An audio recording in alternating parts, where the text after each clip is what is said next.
how far is it true, and really are you able to accept the truth about everything, and is that really how it should be? नहीं, अगर truth नहीं हो तो फिर लिखने का फायदा नहीं है। मेरा अपना ही मानना है, जैसा बाकी कह रही थी कि वाइट के साथ ग्रे का होना बहुत जरूरी है। इस बुक को आप एक सबसे बड़ी 2-3 चीजें खासियत इस बुक की, एक तो ये है कि ऑनेस्ट बायोग्राफी है बिल्कुल।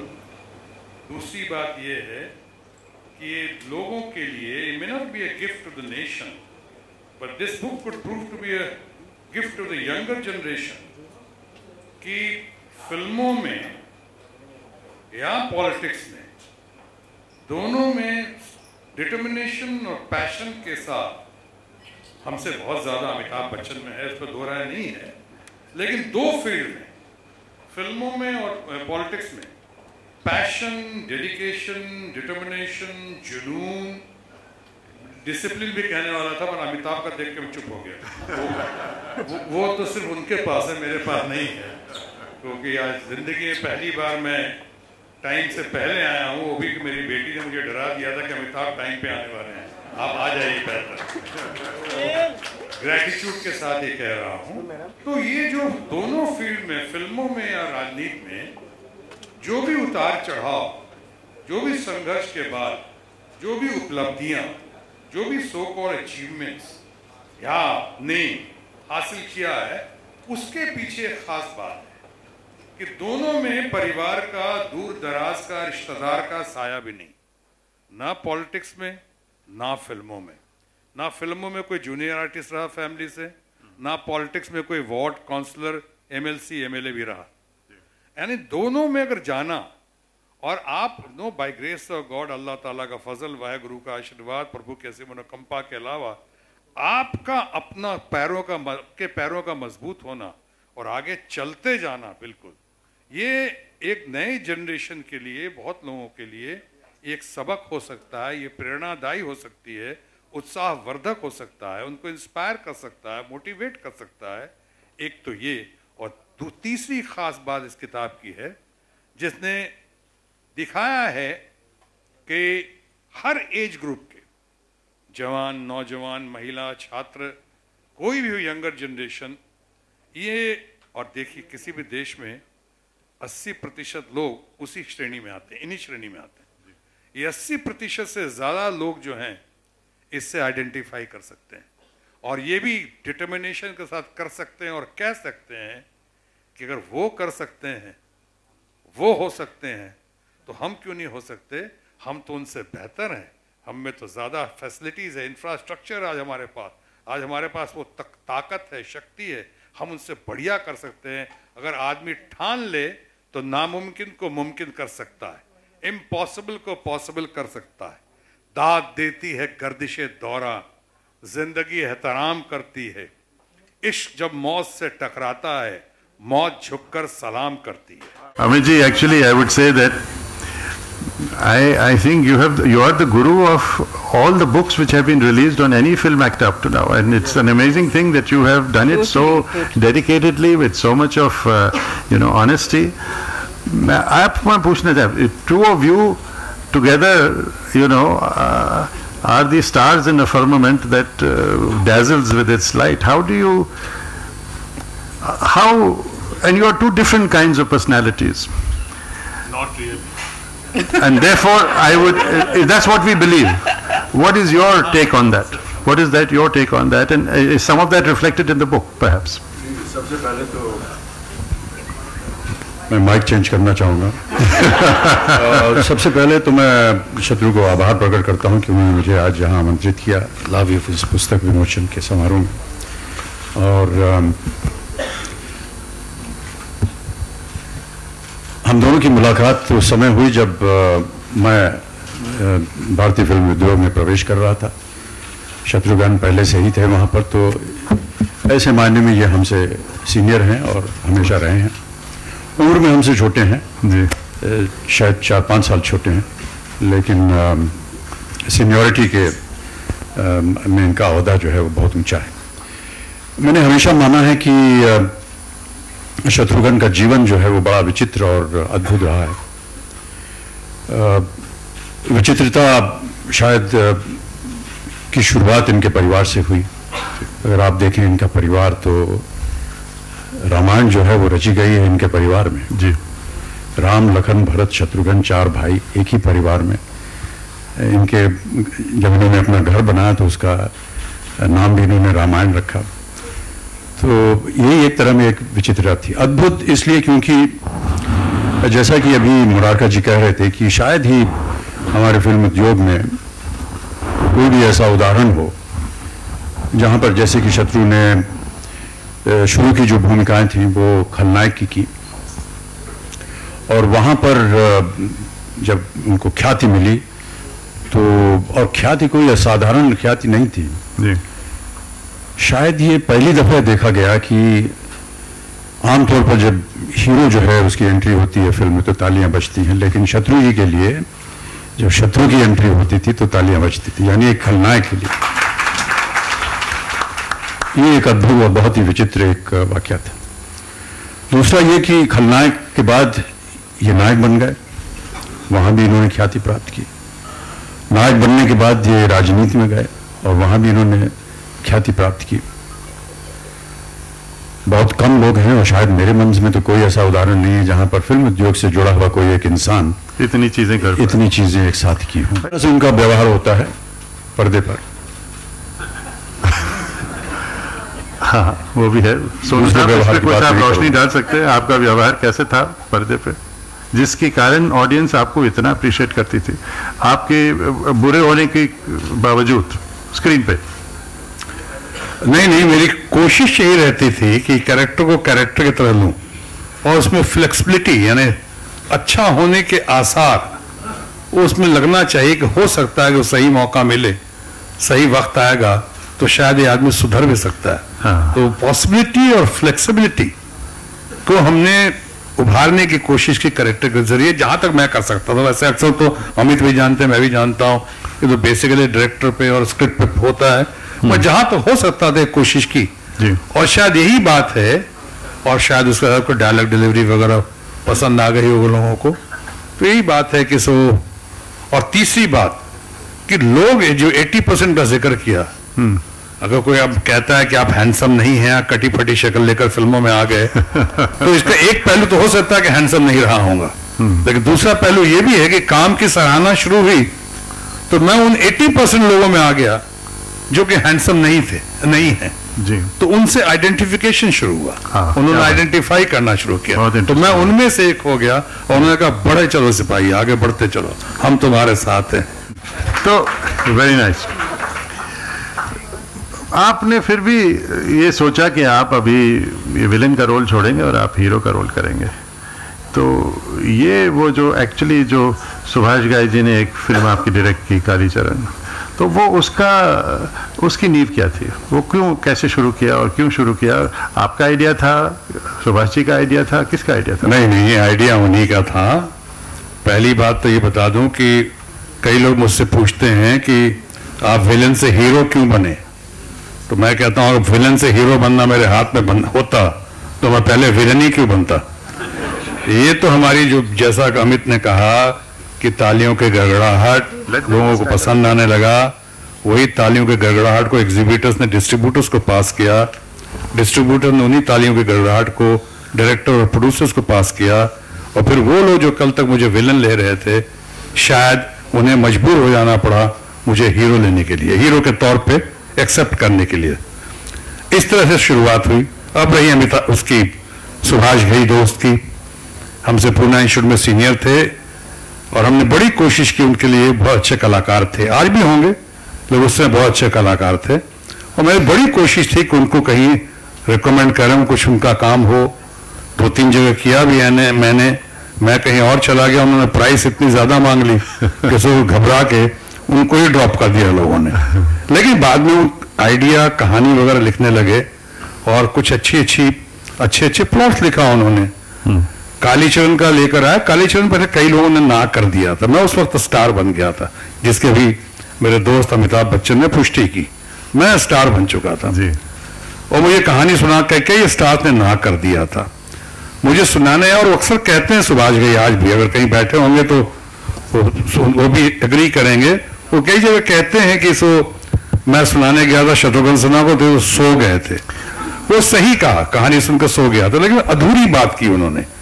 वो कहानी में इतना बिजी था उन दिनों में कि रात के सवेरे के 4 बजे सुनी थी मैंने। अब 4 बजे वो कहानी सुन रहा था कालीचरण की, वो कोई रामायण और महाभारत तो थी नहीं, तो नींद आना स्वाभाविक था, मैं सो गया उस पर। लेकिन जब ये great and genius, late and great NN Sippy साहब ने वो फिल्म बनाने की सोची है, उनके पास जो पहुंच हुई इन लोगों की, उन्होंने मुझसे कहा और मैंने कहा कि देखिए ग्रेट फिल्म है, जबरदस्त फिल्म है, मेरा तो जानते हैं once a friend always a friend. हमने कहा, उन्होंने कहा तुम काम करोगे? हमने कहा अगर आप सुभाष घई को लेकर करेंगे तो मैं जरूर करूंगा। क्या कहानी है नारी साहब, वाह वाह वाह, मैंने सुनी ही नहीं थी कहानी, सो गया था। तो करके ऐसे हुआ, उनको शुरुआत हुई, हम लोगों ने बहुत कहा और चाहा, हमारी कोशिश थी कि सुभाष घई को, उनकी ख्वाहिश थी कि मैं ही डायरेक्ट करूंगा, और इस ऐसे उन्होंने डायरेक्ट किया, जिसका हमने वर्णन एनीथिंग बट खामोश में किया है। You know, I wanted to ask Amit one thing. When the two of you were working together in films, Sonu had a tendency to slightly overshadow people, no? In the sense, even if you were in the frame, the frame had you and someone else. Slightly is a very conservative term. He always was, wherever he was, the attention he would draw to himself. Okay. So we worked in a film called Bombay to Goa. And there was a scene between Aruna Irani ji and me by the side of a swimming pool. I can't remember the location. And we had already finished the dialogue with Shatru, and he was asked to walk away. So he walked away some distance at the back, and then Aruna ji and me were doing our scene right in front of the camera. And in the middle of our dialogue, suddenly one smoke ring comes floating in between our faces. ये भाई साहब वहाँ cigarette P रहे थे, वहाँ से ये smoke ring छोड़ रहे थे, ताकि जितना ध्यान है वो अरुणा जी और अमिताभ पे ना हो, उन पे जाए। बढ़िया, एक बहुत ही खूबसूरत क्वालिटी है। सोनू जी, जो किताब में भी नजर है, आपकी लाइफ में नजर है, आपकी मतलब your wealth are your friends, your family and your friends. Now you have friends across the entire spectrum, and some of them are sitting out here. I wanted to ask you, is this your insurance policy? Politically speaking, could be. Could be. Otherwise, it's a part of my nature. No, yes. I believe in friendship. Once a friend, always a friend. मैं निभाता हूँ ना, दोस्ती निभाने की या तो मेरे अंदर अच्छी या बुरी आदत है जी. लेकिन पॉलिटिक्स में कई लोग ऐसा समझते हैं कि चारों तरफ जो दोस्त लोग को देखते हैं वो, या दोस्त लोग जो मेरे सपोर्ट में आते हैं, जो ऑपोजिशन अलग पार्टीज के, तो कई लोग समझते हैं कि शायद ये इंश्योरेंस पॉलिसी है इनकी. क्योंकि आज के दिन में मैं आपसे पूछना चाह रहा था कि आपकी जिस तरह के आपके व्यूज हैं, बड़े थॉट आउट व्यूज हैं, लेकिन अलग हैं व्यूज आपके अपनी पार्टी से, तो ये कैसे आप रेकंसाइल कर पाएंगे? देखिए, ये रचनात्मक घड़ी है. ये इस वक्त हम लोग एनीथिंग बट खामोश के लिए आए हैं सब कोई, और मेरी जिंदगी का ये भी एक सिद्धांत है जी कि जिस तरह शादी की घड़ी में कोई बर्बादी की बात नहीं करता, बर्बादी की घड़ी में कोई आबादी की बात नहीं करता, उसी तरह से इस कलात्मक मंच से, रचनात्मक मंच से मैं कोई और इशू की बात करके राजनीति की बात नहीं करता और बात करके उसको दूषित नहीं करता. क्या बात है. ये जो किताब जो है is anything but Khamosh, but there was a moment when you could have been everything including Khamosh forever. Tell me about that time. Tell us, because that would have been for a person of your energy, vigor, and your love of life, would have been a very trying, challenging time. What happened? Yeah, there was a moment when we may not have finished this book. It would have been left incomplete. I think, yeah. What was My that? saviors are sitting right here, Dr. Dalal and Dr. Ram Narayan and Dr. Anvay Mule. ये सब वहाँ पे साथ Dr. Vatsal, कोकिला बहन hospital में. But having said this, I don't know. जैसा अमिताभ ने खुद कहा जब देखने आए थे, very nice of him, very sweet of him. He came with the whole family. ने कहा कि शत्रुघ्न सिन्हा को अस्पताल के साथ पहले जोड़ के कभी आप सोच भी नहीं सकते थे कि शत्रुघ्न सिन्हा, जो आपने भी कहा कुछ। अब उस समय क्या हुआ, कोई एलर्जी ऐसी हुई कि गैस्पिंग पोजीशन में आ गया मैं, और उसके बाद रिएक्शन था कि क्या था कि कुछ लोगों की नजर लग गई थी कि जब वहां गया वहां पे, और वो तो लगा कि एकदम खामोशी वाली घड़ी आ गई है, ऐसा लगा। But for that I will be very honest कि I owe my second life to my only wife. वो यहाँ बैठी हुई हैं, जितनी सेवा की इन्होंने, जितना ये किया वो शायद कोई नहीं कर सकता था, किया। एंड मेरे अंदर वो जील, वो एंथुसियाज्म, और प्लस ये किताब भी तो कंप्लीट करनी थी और नई किताब शुरू करनी थी। मैं अल्ताफ शेख इंडिया.com से। जेन्युइन मेरे 2 सवाल हैं, वैसे तो बहुत सारे सवाल हैं, लेकिन जो नरेशन आप सब लोगों ने यहाँ पे दिया, बहुत सारे सवाल मिलकर हैं। पहला सवाल ये, ऑटोबायोग्राफी जब हम लिखते हैं तो बहुत कठिन है, तो ऐसा कौन सा लम्हा था जहां आप ठहर गए और काफ़ी देर तक आपको डिस्कशन करना पड़ा कि इसे किस तरह से लिखा जाए और क्या किया जाए? और दूसरा सवाल अमित जी से जुड़ा हुआ है, वो ये कि 6 जनवरी को जब बुक बाहर आई तो आपने अमित जी के नाम से बहुत सारे कंट्रोवर्शियल स्टेटमेंट दिए, तो क्या आपने उनका नाम का इस्तेमाल किया? अब जाके थोड़ा सा अलग लग रहा है, तो क्या चीज़ थी ये कि आपने मतलब अमित जी के नाम से अपने बुक को हाईलाइट किया और यहाँ आकर एक अलग चीज देखने को मिल रही है? 2 सवाल है। Thank you very much. दे दूं? पहली बात तो आपने कहा मैं ठहर गया, तो ये ठहराव तो बड़ा जबरदस्त आया जब मैं कोकिलाबेन हॉस्पिटल में एडमिट हुआ, और उस वक्त तो लगा कि मैं ठहर गया, दुनिया ठहर गई, कुछ नहीं होने वाला है, सब कुछ खत्म है। इसके बाद ये मुझे इसका भी अफसोस हो रहा था कि इस बायोग्राफी का क्या होगा। एक तो वो था। दूसरा आपने जो कहा कि अमिताभ जी के बारे में, और ये कि कैसे वो सब कुछ अनुभव जो हमने लिखे हैं, ये बातें सब कल की हैं, लेकिन अगर नहीं करता तो ये ऑनेस्ट बायोग्राफी नहीं होती। इसका मतलब ये नहीं कि आज मेरे दिल में कुछ भी खटास है या कुछ भी इनके खिलाफत है, नहीं। वो जवानी का जोश था, स्टारडम का तकाजा।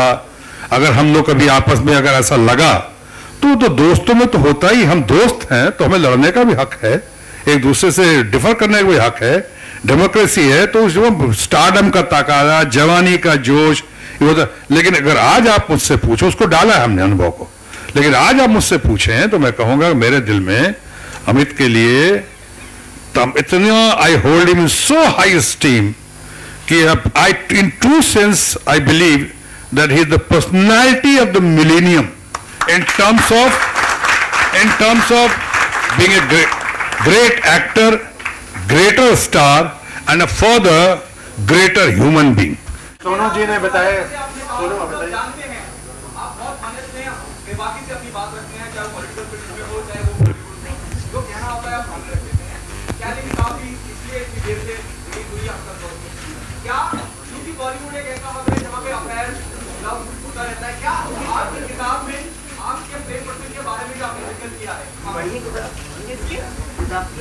देखिए, प्रेम प्रसंग के बारे में जो जिक्र आपको दिखता है, जो बातें लगती हैं आपको, और वो सब मैंने जब कहा कि इतने जिंदगी के कुछ अनुभव हैं, कुछ निचोड़ है अनुभवों का, और ये तो मैं यही कहूंगा कि महिलाओं की डिग्निटी का ख्याल रखते हुए, अपनी अपब्रिंगिंग, अपने फैमिली वैल्यूज का ख्याल रखते हुए, अपनी वाइफ का ख्याल रखते हुए, अपने बेटी सोनाक्षी का, अपने बच्चे लवन कुछ का, अपनी बेटी तरुणा का ख्याल रखते हुए, अब ये हमारा भी राष्ट्रीय कर्तव्य बनता है कि कोई ऐसी बात ना करूं किसी के बारे में जिससे कोई ठेस पहुंचे, सिर्फ टिटिलिएशन के लिए या सेंसेशनलाइज करने के लिए नहीं। इसलिए डिग्निटी ऑफ द वुमेन और सब्जेक्ट की डिग्निटी दोनों का हमने ख्याल रखा है, अपनी डिग्निटी का ख्याल रखते हुए। और अब आप जानना चाहते हैं पुराने प्रेम प्रसंग, तो सुभाष गई तो खैर बहुत सुना सकते हैं, लेकिन मैं तो यही कह सकता हूं कि छोड़ो कल की बातें, कल की बात पुरानी, नए दौर में लिखेंगे मिलकर नई कहानी। Amitabh Bachchan, our chief guest.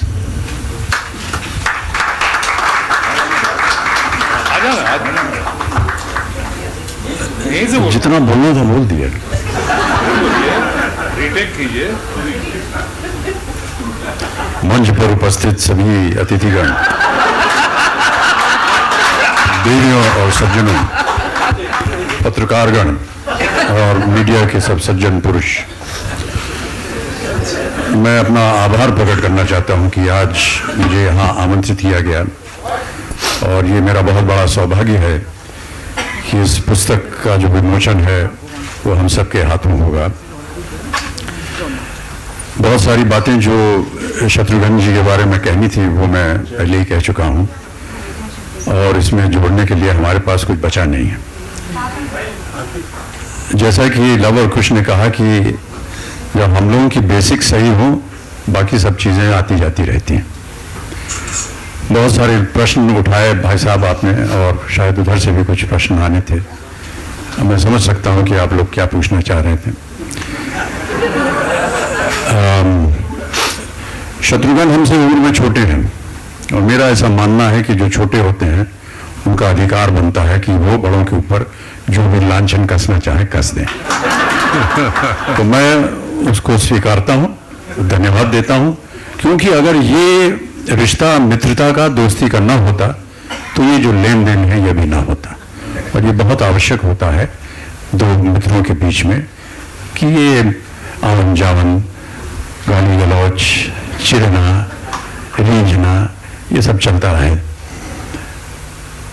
छोटे जो होते हैं वो मैं ऐसा मानता हूं उनका ज्यादा महत्व होता है। ये जो क्षेत्र से जहां से आते हैं ये वहां का एक बहुत मशहूर दोहा है कि सत्संज्ञा के दो होरे जैसे नावन तीर, देखन में छोटे लगे घाव करे गंभीर। For more news and gossip, don't forget to subscribe to Bollywood Helpline.